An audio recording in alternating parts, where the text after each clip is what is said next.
Yo. How far are you from 7th Avenue? Well, that's a weird question. That's like me saying to you, how far are you from the largest street in all of whatever the name of the Greenville, South Carolina? Oh, okay. So how far are you from Barneys on 7th Avenue? Well, again, Barney's on 7th Avenue closed. The old Barney... Cooper, how far are you from the old Barney's location on 7th Avenue? Okay, so the old Barney's location on 7th Avenue is 7th Avenue and 18th Street. So it's 20 streets away from you. So it's, okay, and I'm all the way on 1st Avenue. So if you can do math, I'm about 6 avenues, give or take, away from there. And then streetwise, I don't know, about 10, so 10 streets and about 6 avenues. So you can ride your bike there is what I'm saying. Yeah, of course. Okay, so go ride your bike there, please. Because why? It's an empty building. Not anymore. It's becoming a Spirit Halloween store. Oh, Jesus Christ. That's not possible. What? Are you kidding me? No, you don't understand. It's like 20,000 square feet. It's going to be the #1 Halloween store. And it's right near you. Okay, hang on a minute. They're turning the old Barneys into one of those crappy Halloween stores? Hey, watch your mouth there. This is sacrilege. This is like... You just said yourself it was empty and dead. No, because, well, Barneys, I mean, listen, Barneys was there forever. Mm-hmm. Then it moved to 5th Avenue and like 60-something street. Sorry, Madison Avenue, like 60-something street. Then it reopened again. And then because of the pandemic, it closed again. They renovated it. It was gorgeous. The building was incredible. They renovated it upstairs, downstairs. It was so beautiful. Closed because of the pandemic.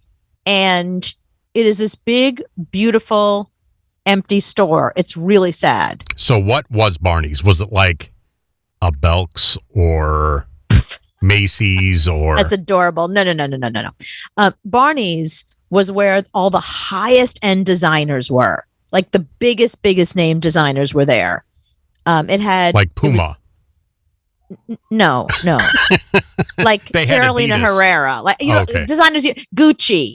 Oh, okay. Yeah. So Barney's, before all these stores had their own stores, a lot of them didn't have their own stores back in the day. Like Gucci now exists as a Gucci store, and there's one on 5th Avenue that's been there forever, but Gucci would sell their things at Barney's. New designers, high-end designers would come in, Philip Lim, people like that, and they would sell their stuff. It was a big thing to sell your stuff at Barney's. Like, it meant that you made it as a designer.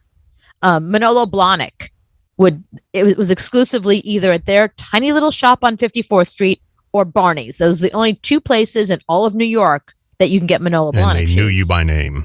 Yeah. Well, of course they did. He said, welcome, Cooper. Come on in. I'm not even joking. The guy who sold Manolo's both at Barney's and the one who sold it at the store on 54th Street, still in my phone. Like, I still have.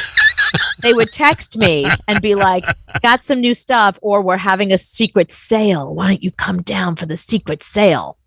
Yeah. And so it was probably both locations that would do that. They knew who they were dealing with. But no, so Barney's was the place that a lot of the big name designers that you know now, it's where they got their start. And Barney's itself, it was a beautiful store. Like, the way they designed it was not like anything you've ever seen before. It was all super high end. If you were a regular shopper, you'd have a personal shopper to help you. They'd bring you champagne while you sat there, and they'd bring you clothing, Then there was the Barney's co-op floor that was still like the really cool hipster stuff where people like me would shop, but you just walk around and shop yourself. It was like the quote unquote lower end. Barney's co-op was like the lower end stuff that, regular people shopped in. But yeah, no, Barney's was classic. It's one of the most famous stores in the world. So were you sad when it closed down? Well, by the time it closed down, I could no longer afford it. So it didn't really matter. I mean, I hadn't shopped there in years. I still got my perfume there because the kind of perfume that I use, that's the only place where they sold it. Oh my God, this is heartbreaking. Look at that. I'm showing you a photo right now of the front of what used to be Barney's, with 7 skeletons hanging in a huge pumpkin. I literally feel nauseous. And let me just tell you that the part of the store where you are showing me the pumpkin and the skeletons hanging is the part of the store where the jewelry was. And it wasn't just like high-end jewelry. It was the coolest stuff. It was like really cool designers, lots of stuff with like, stones and leather and just really unusual stuff. It was, I was so heartbroken. I really am. That's awful. This is great because you are near it. You can go there and take photos for me, and I can act like I'm there. I want to go here so bad. I would do it, except it's COVID, so I really can't. Oh, send Joe. Sorry. Send Joe with his phone, and he can live stream it with me, and I can watch him walk through it. Come on. No, I don't think we can do it because of COVID. But any other time of the year, if it wasn't a pandemic, I'd be there in a heartbeat, of course, as you know. Go now.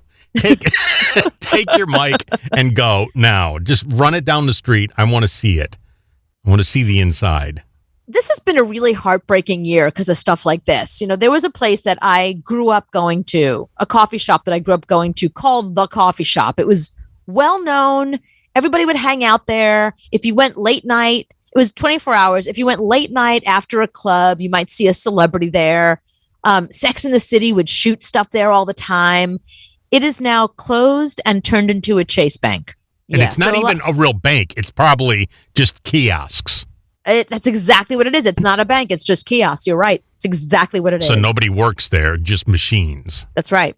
Because you don't have actual banks in New York City. You just have we do. Of course we do. you just have machines in storefronts. But it's like, it's the end of an era, which is so weird because there seems to be more money in New York now than ever before. Because if you look at the prices of what apartments are going for, and then these big buildings, there's a building in my crappy little neighborhood. There's a building that was just built here. It just went up. They have a winery in the basement, and you get a case of wine when you buy an apartment because the apartments there start at $3 million. So how many Ouija boards do you have to sell to rent that space for 2 months? Well, based on your picture, they've only rented out that one little corner where the jewelry used to be. Mm-hmm. They didn't rent out all of Barney's. So my guess is that whoever it is that owns that space is probably going to be renting out other parts of that space for other bullshit things like Halloween type stuff. It'll be a Christmas store on the other end, and somebody's going to be selling handmade T-shirts downstairs. It's going to be like it's going to be like a flea market. Now I'm starting to get excited because I drove past a Spirit Halloween store going up a couple of days ago, and I started to get all excited. It's August. I don't care. It's almost Halloween. This Wednesday is when the pumpkin stuff drops at Dunkin' Donuts. Wednesday. Are you serious? Yeah, like 5 days away. Pumpkin things at Dunkin'. Oh my God, they're already starting that at Dunkin' Donuts? Yeah. I guess they're getting in early on the season because they know that you got to be first in. Well, yeah, for sure that. But also, not only people are not really thinking about Halloween yet, they're probably not going to do very much for Halloween again this year because of the Delta variant. So no one's going to be having Halloween parties. I'm guessing that a lot of towns are not going to allow trick-or-treating, just like last year. Mm-hmm. Well, people did anyway last year here. Yeah, I know. Yeah, they didn't care. They still went and did it. But no, I get excited because it's Spirit Halloween and it's pumpkin things. So I'm the excited part. All right. So maybe I will see if a friend of mine who is not afraid of COVID will go in there and take some video for Your me. ex-husband will do it. He's got nothing else going on. There you go. I'll ask him too because if he gets COVID, what do I care? Exactly. So Sean Lee, go run video for me. Act like do like a point of view porn. Put the camera right here and walk through like point of view and touch things and look at different. I want to see it all.